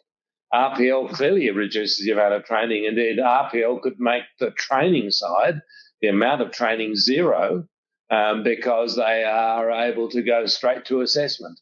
Unless, of course, you've counted assessment as part of the amount of training, in which case RPL amount of training will be the assessment time. And so you can see, if you look down the left-hand side, these are things that will help you to reduce the amount of training primarily by better understanding the backgrounds of the students and focusing the learning into a quite intensive process. On the right-hand side, our understanding would tell us that we are going to have to be more relaxed and more generous in the time that we give the students, and we're going to have to make sure that our training and assessment processes are adopted and supplemented to help them cope with the task of achieving the standards. And we can illustrate that with an example. So if you look at this example here, and we're going to focus on the middle unit there, which is 201D, CCM, that's the word, CCM. If we focus on that, you can see that for the standard learner, now, this is a shot at what the standard learner is. You really don't know until you've experienced them whether or not this will work. And so this is your first estimate. And keep in mind, you might at the end of the day, through validation and evaluation, decide that there was needed more face-to-face time or more practical exercises. So these numbers are an intelligent estimate. I don't want to use the word guess, but a best estimate, understanding that you may need to modify this through experience. So this is suggesting that for this particular unit, 5 hours of face-to-face theory is needed, 5 hours of practical exercises are needed, 2 hours of online exercises, 2 hours of support activities, 2 hours of assignments and projects, and 2 hours of workplace experience, a total of 18 hours. Now, you notice that that's different to other units. In other words, there's no standard formula here. If you look above that, there's 30 hours required because a lot more time is needed on practical exercises and workplace experience. That unit is very much more hands-on. And likewise, the unit at the bottom of the three, again, much more time is spent hands-on, but also more time is spent online. So fundamentally, what we're seeing here is a unit-by-unit analysis. And before I get to the question from Carrie, you can also see that assessment has been included in this one. So we can say to a student for the middle unit, we expect 22 hours of your brain. 18 of those will be spent learning, and 4 hours of those will be spent assessment. We can also say across these three units, we would not normally deliver the three just on their own. As a qualification, we can add up the right-hand column, and we could say, this is the grand amount of time we need. And that means a person can say, do I have the time to take this on? So, Carrie, there are no guides for helping you to do the estimates other than what we offer you in the fact sheet. Dare I say it, this comes down to practice and experience. And as I keep saying, and I can't really apologize for this, but it's your best estimate. But what happens is you come back and visit it again. And, you deliver the first unit of competency, discover they needed a lot more face-to-face time. So you go through the other units that are about to be done and you up the face-to-face time. What I'm saying is that part of being a living document. Cassie says, if we have a unit where performance tasks need to be shown during 160 hours of practical placement, for example, how do we determine the workplace experience hours? I have to say this is another thing we're going to discuss in workplace assessment. But the point about it is that there are numbers of different ways in workplace experience is used in units of competency. Sometimes it's used just as an immersive experience. That is, they say you have to have 160 hours in the workplace. There's no expectation that those 160 hours have any particular value. It's just immersion. In other cases, they'll say that this 160 hours has to be focused on activities related to this unit of competency or be used for assessment, in which case it's now 160 structured hours of practical placement. So in the first case, you wouldn't count that towards the amount of training because it's just immersion. But in the second case, you would count it because it's structured learning. So you have to go back to the question of what component of this 160 hours is structured and what component of it is just experiential immersion. If we now, thank you for your question, Cassie, and also Carrie. If we now go to the youth client group, we suddenly find things change. And I have the benefit of seeing the two charts side by side. So what you see now is with the youth client group, we're going to have to increase the face-to-face time from 5 to 10. We're going to increase the practical component from 5 to 10. We're going to drop the online stuff entirely because online is not sufficiently managed. We don't know if they're going to spend time on that. So we're going to move some of the online stuff into practical exercises and face-to-face. We're going to increase support activities from 2 to 8. We're going to keep the projects and activities at 2. But the workplace experience, we're going to shift from 2 to 6. So what was 18 hours is now 36 hours. And what we've fundamentally done is boosted the amount of training for the youth client group because their needs are greater. Notice, though, that the assessment doesn't change because at the end of the day, assessment is defined by the unit of competency, not by the cohort. And so it's still 2 hours and 2 hours, for a total of 4 hours. But we've now gone from 22 hours to 40 hours. And so that group has really, and now that's for the total, from 18 hours to 36 hours for the training component. And so what you can see here is that we are going to end up clearly with two different TAs because when we look at the next slide, which is our experience group, things move in the opposite direction. They may need much less face-to-face because they are already experienced people. So we would use the face-to-face to draw on their experience and focus their experience on what they've learned from it, and we can do that in less time. There'll be even less practical activity because in the past it was 5 hours. We can drop that a little bit to 4 hours, but we won't go online because they may be not really comfortable with online learning. We don't need to do much in the way of support activities because they're already experienced, and we'll drop workplace experience to 0 because they're already in the workplace. We don't have to actually manage them to do that. So the hours have dropped from 18 to 8. The assessment, though, hasn't changed. It's still the same because no matter who we're dealing with, they've got to go through the same assessment process.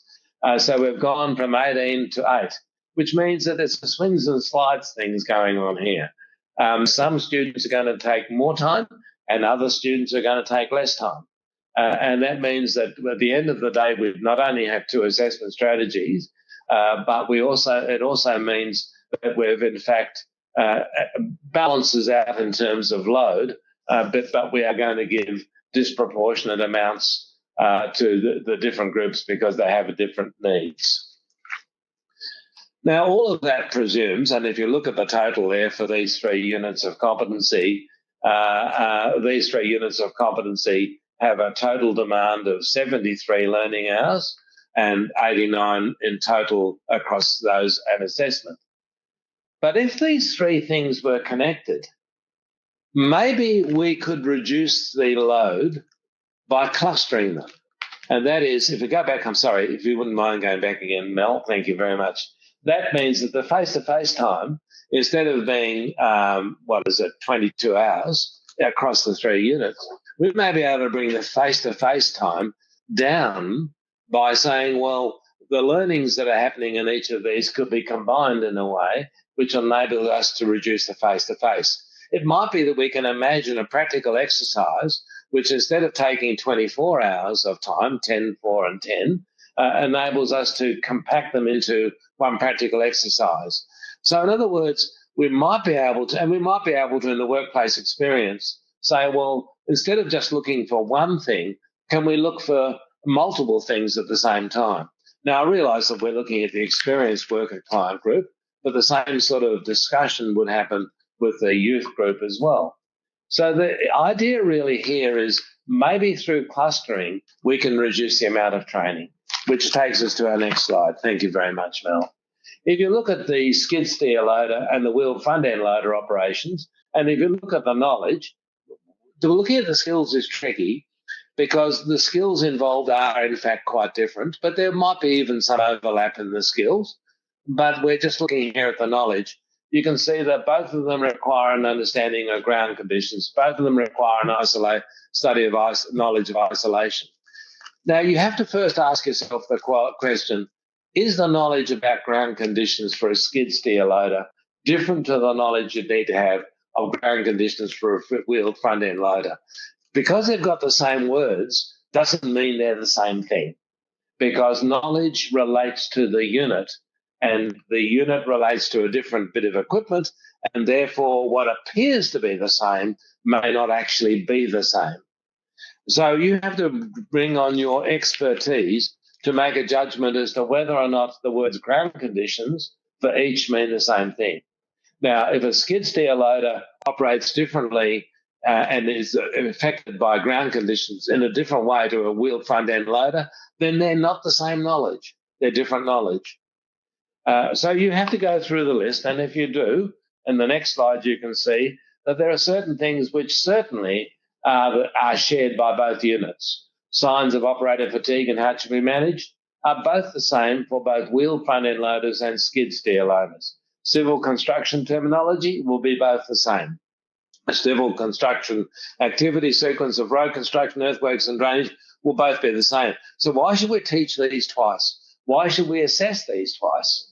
Can we reduce the amount of duplication by clustering these two units together?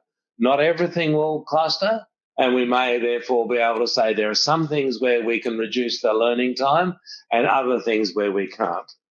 And again, if we go to the next slide, we can see that there are things which are quite different.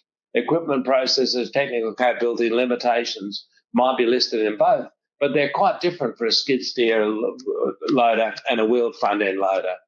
So we might have some benefits from clustering and others we can't benefit from, and we're going to have to teach these as separate entities. So we need to be very, very careful that we don't fall into the trap of assuming that because the same words are there, that they are the same thing. You need to bring your industry skills and your vocational expertise together. And indeed, if skid steer loader has been taught by one assessed trainer and wheel front end loader has been taught by another trainer, can you cluster those units together? Will you have to team teach the cluster? How will you make sure that your expertise is brought to bear on the cluster?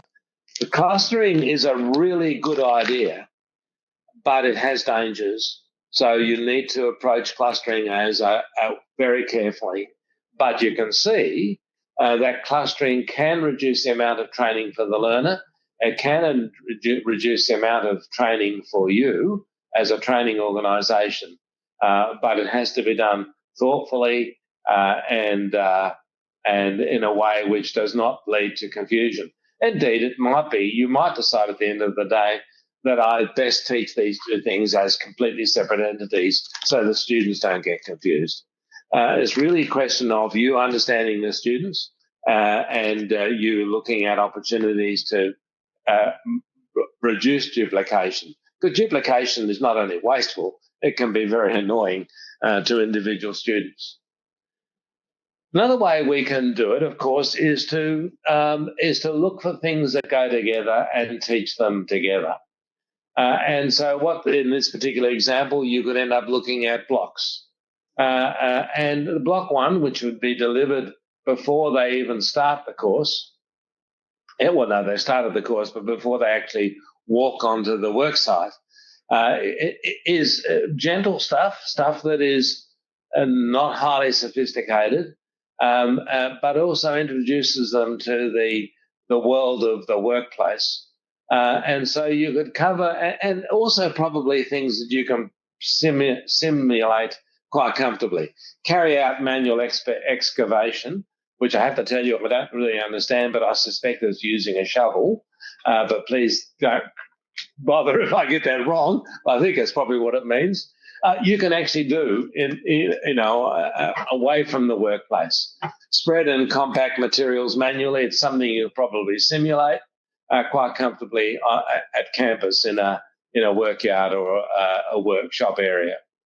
Communicate in the workplace is certainly something you could teach away from the workplace and the various forms of communication that are involved. So you can use hand and power tools as something you can do in a workshop.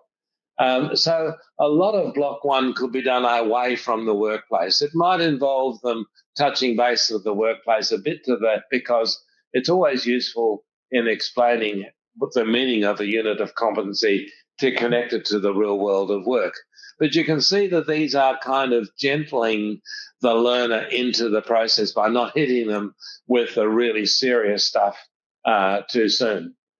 So it's not highly academic, if I can use that phrase, and is drawing really from where they are. Things like hand and power tools, they probably have experience already in some way or other, helping mum or dad doing some renovations at home.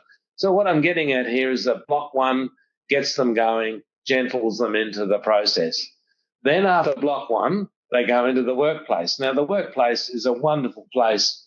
It's a natural habitat of units of competence. That's where they all come from. So as soon as your students are in the workplace, they begin to understand why they're learning these competencies. They're beginning to see the competencies actually operating within the real world of work. So that it is very motivating and very reinforcing for them to be in that workplace. So when they come back to block two, you can now assume not only that they've achieved the units of block one, or because you've assessed them, trained them and assessed them, but also that they have a level of readiness for the units of block two, which are now more sophisticated. Hopefully by this time, those students who may have been a bit, particularly this group, which is the unemployed youth, if they were alienated from training, they may well have recovered a sense of self-respect and of motivation and ambition, and an understanding how learning contributes to the work in the workplace and ultimately to those goals and ambitions that we talked about before. So now you can start hitting them. I don't rephrase that. You can now start giving them learning experiences which are more sophisticated. Read and interpret plans and specifications. Support plant operations. Operate small plant and equipment. So this is not the heavy stuff yet.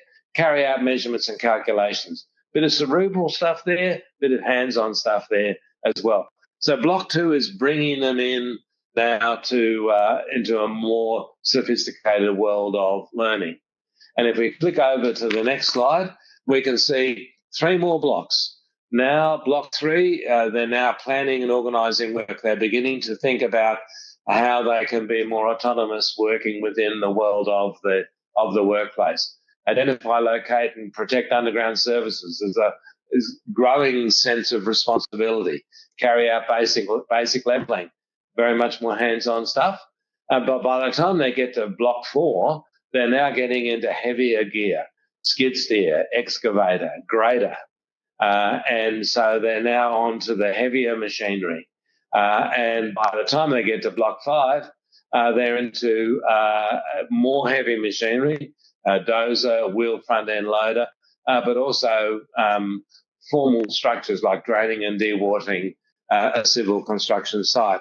So you can see that what's happening here is that they're growing in sophistication, growing in autonomy, growing in the sense that they're dealing with higher risk components, and you put things together that go together so that there is similar content. Now, this is just an illustration of how the thinking evolves, and fundamentally you've got then a course which you can express in the form of a training and assessment strategy. But you need to make sure that what you've done is in fact what industry wants. Now, of course, in this case, you've had the benefits of handout 1 and handout 2, where you've been having a dialogue with the industry itself. But we do need to keep in mind that that's an enterprise. It is not the industry. It is a facet of industry. It's not the whole of industry. And what you're training here is not just a group of people who can work for Roads WA, but a group of people who can work for any construction organisation. So you need to make sure as trainers and assessors that you bring not just the Roads WA perspective of industry, but the broader one. I have to say that as a trainer and assessor, you carry on your shoulders the whole of the industry you represent, which means you need to engage with industry so that you can actually faithfully represent that. So the key consumer of our VET system is industry, not just one enterprise, but the whole of the industry. So you may work for a particular food or production organisation, but you represent all of the food organisations when you are a trainer. You might represent just one construction organisation or one mining company, but when you're training students against the national standards, you're representing all construction companies, all mining companies. It's a very big ask, but that's what you need to be able to do, because it's not an enterprise that is the consumer, it is industry. You are doing a national qualification. They employ the people who complete the nationally recognised qualifications. And so you need to be mindful of what is needed by industry across the different parts of Australia, across the different versions of that industry. So that means it's vital for you to engage with industry. Clearly, if you're already within an industry, that's one powerful form of engagement. And indeed, if you're training people who are going to graduate and work within your industry, there's powerful connection there. But you're delivering a national qualification. So you need to make sure that when you are talking to your students, both in terms of the training delivery and when you're assessing the students, that your training and your assessment is bigger and broader than the enterprise in which you are or they are embedded. And that is really important. And that's part of the reason why the training package is there, because it is about national standards. So you need to be able to make sure that what you're doing is nationally represented, and that builds confidence in the decisions made by your RTOs amongst their workers, industry, and the community, and enhances the standing of qualifications because it's a national training system. So it's industry that owns the training product, and you need to get a good look at what industry is doing. And so we need to look at engagement. And there are two ways you can look at engagement. One is, of course, is for you to go out in the industry and discover what they're doing. This means that if you're working for a mining company as a trainer, you need to visit other mining companies. If you can't visit other mining companies, you need to read about it. You need to talk to people from other mining companies. You need to get out of where you are to understand all of the variations on the competency, because you need to be able to represent that in the training. When it comes to a unit of competency, you know it involves skills and it involves knowledge. The skills demonstration is going to be always constrained by where the student is embedded in a workplace or by what you can simulate as a workplace. So the skills component is going to be constrained, but the knowledge component is not constrained. You can talk about the knowledge that covers way beyond the enterprise in which you're embedded. And so the outgoing process where you go out into industry to learn of current industry practices and processes needs to be as broad a picture as you can get, because you're going to represent that industry. You don't know where your graduates are going to end up in terms of employment. They may end up with the employer in which you're embedded, or they may not, in which case you need to make sure that they're ready for whatever aspect of industry they meet. That means you need to get out. But incoming is basically where you bring the industry to you to review your practices. But it's an asymmetric relationship. When you go out, you are a vocational expert, you're a training expert, you're building your industry skills, so you've got a broad perspective of industry, and you're a qualified trainer and assessor. So you know what training and assessment strategies mean. But when industry comes to you, they may have the vocational competence, but only in relation to their enterprise. They may have industry skills, but only in relation, possibly to their enterprise. They may not know much in terms of current vet knowledge and skills. They probably don't have a training qualification. So it's very asymmetric. When you go out into industry, you can see the industry in its richest, most extraordinary form because you have all of those credentials. When someone comes to you, they've got a very narrow perspective and a very limited perspective. So you will learn more by going out than you will learn from them coming in. But having them come in is really important. They could look at your simulations and say, yes, they do look like real workplaces, or no, real workplaces are nothing like this. But when they, for example, come to review your training and assessment strategy, they may not understand the nuances of how to respond to individual needs, or how to manage resources, or how to time learning experiences, or what modes of assessment to use. So fundamentally, their value of their feedback in terms of, say, the training and assessment strategy, or your learning materials, or your assessment materials, is going to be limited. And you need to be very careful. And quite often people use those people for assessment validation, but they don't understand the rules of evidence or the principles of assessment. So under those sort of circumstances, this asymmetric relationship means that you're going to get much more value by going out than you're going to get by them coming in. But both are necessary in order to get that sense of confidence and certainty and credibility. So you need to develop relationships with organisations that you can visit and organisations that can visit you. And there are a whole bunch of different types of organisations you can work with. So you can work with enterprises. You can be within an enterprise, but you need to go to other enterprises to understand how they do things. You can look at industry councils.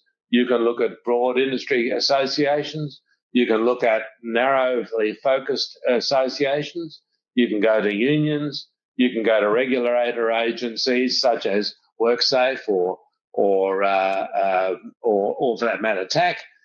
You can go to government departments and agencies that have responsibilities for different facets of the industry in which you're dealing. You can go to community groups, to manufacturers.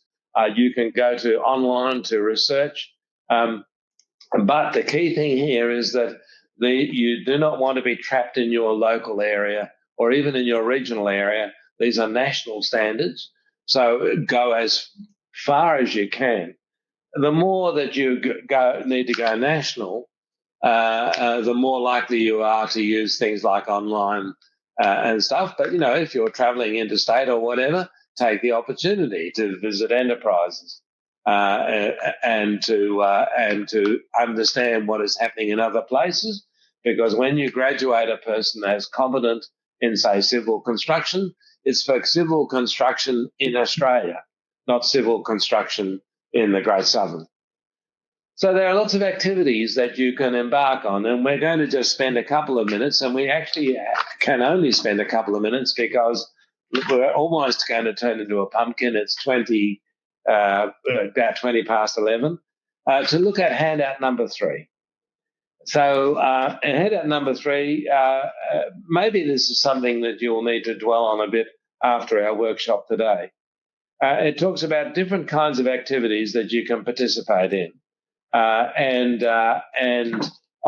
if you look at the next slide here, you'll see the sort of questions that we want you to think about. Activity 3. First of all, if we look at joint working groups or workplace visits or industry meetings, networks or conferences, providing information from the RTO or from industry, embedding industry staff in an RTO or vice versa, establishing an industry focus group or an advisory group. They're the sort of activities. Joint working groups is not there because we've actually answered the questions. What questions we would ask you to think about is who would be involved in the activity? Who would be involved in workplace visits or industry meetings or embedding industry staff in an RTO or vice versa? What type of information or questions could be asked and gathered? And keeping in mind what I said before, as soon as you involve yourself with industry, you need to ask yourself the question, how well informed are they in order to contribute? Are they very blinkered in their perceptions? Are they limited in their expertise? What works well about this approach, and for that matter, what doesn't work well? And so you can sort of say, well, what works well and what challenges can be encountered? Where in this course life cycle can it be used? You'll see that we've filled that in already for joint working groups. I'm going to suggest that you have a look at these others. I don't think we've got time for this now in terms of the remaining time. But nonetheless, we would be interested in your feedback. But what we are sharing with you here is a way of thinking about activities that you can use for workplace, for industry engagement that will enable you to come up with a training and assessment strategy document that is truly reflective of industry's needs, both in terms of strategies and ultimately in terms of learning content and assessment content.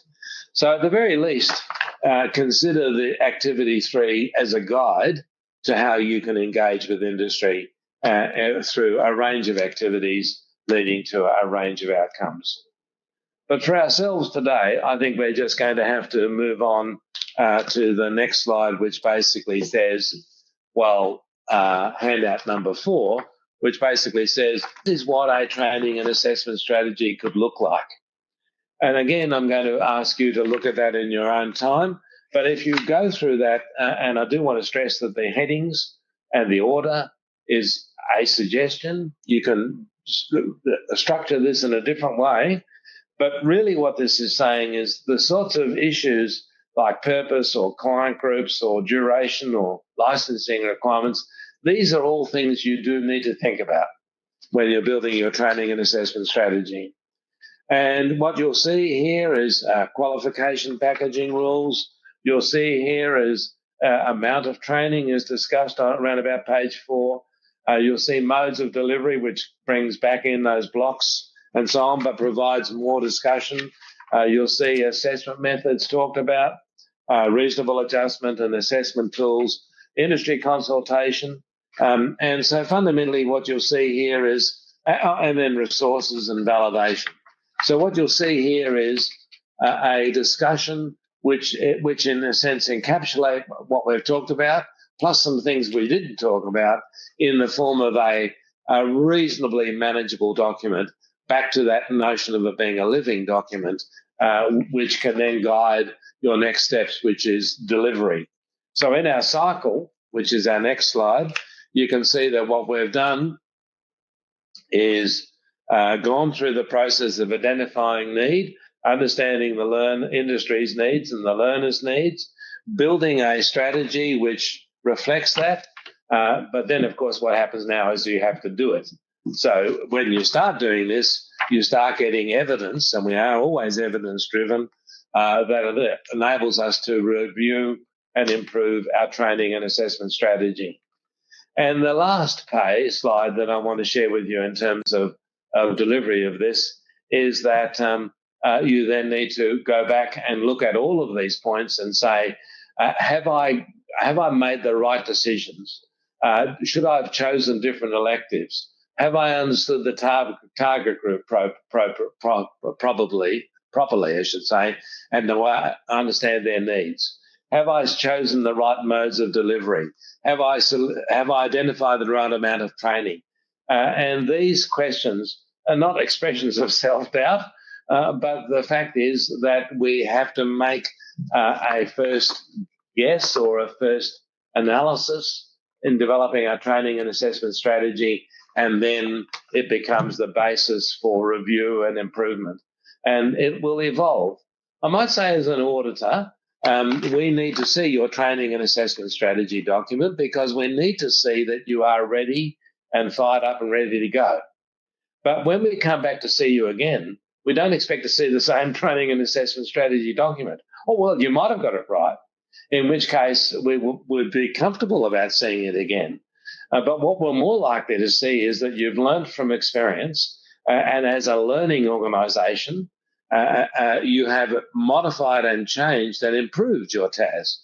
And indeed, the fact that you've been evaluating and improving your TAS is a sign that you as an organisation are a learning organisation that is willing to review and change what your original plans.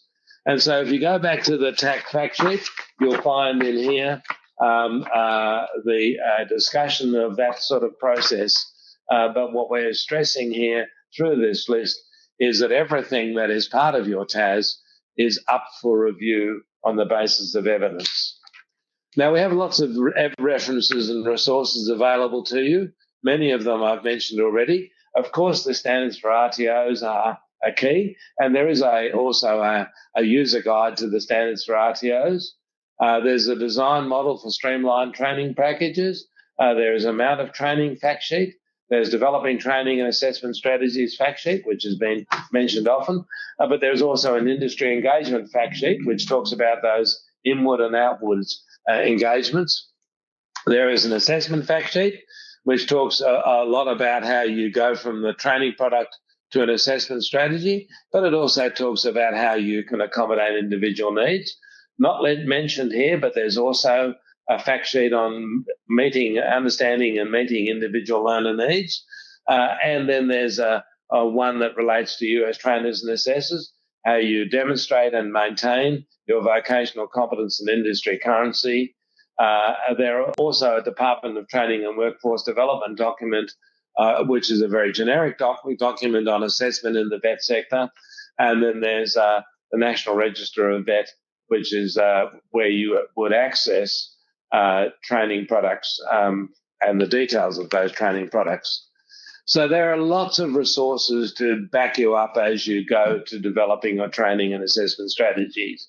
But there is one final resource, and that is the Training Accreditation Council itself. And each of the TAC-based RTOs has a case manager who you can contact to talk about these things with. They may direct you to a resource, or they may direct you to someone who can give you advice.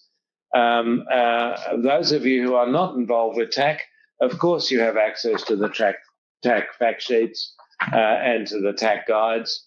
But I then do reiterate that what we're shared in this workshop today is clearly part of TAC's education program. It's advice that TAC is providing to its RTOs that it regulates. That advice is good practice advice to everybody, but always check with your own regulator to make sure that what you're doing is consistent with their expectations as well. May I say thank you very much for being with us today.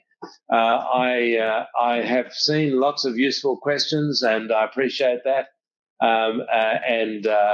It's really good to know that we've had upwards of 100 people participating today. As Mel has said, please make sure that your full name is provided so that a certificate of participation can be provided. But thank you, and all the best with your training and assessment strategies. Bye for now. Thank you so much, Russell, for speaking to us today about designing RTO training and assessment strategies. And thank you to everyone who has participated. I hope you found today's webinar useful. A recording of this session and the handouts will be available on the TAC website and on the TAC's YouTube channel shortly, and a certificate of attendance and a short survey will be emailed to you. Thank you once again. Bye.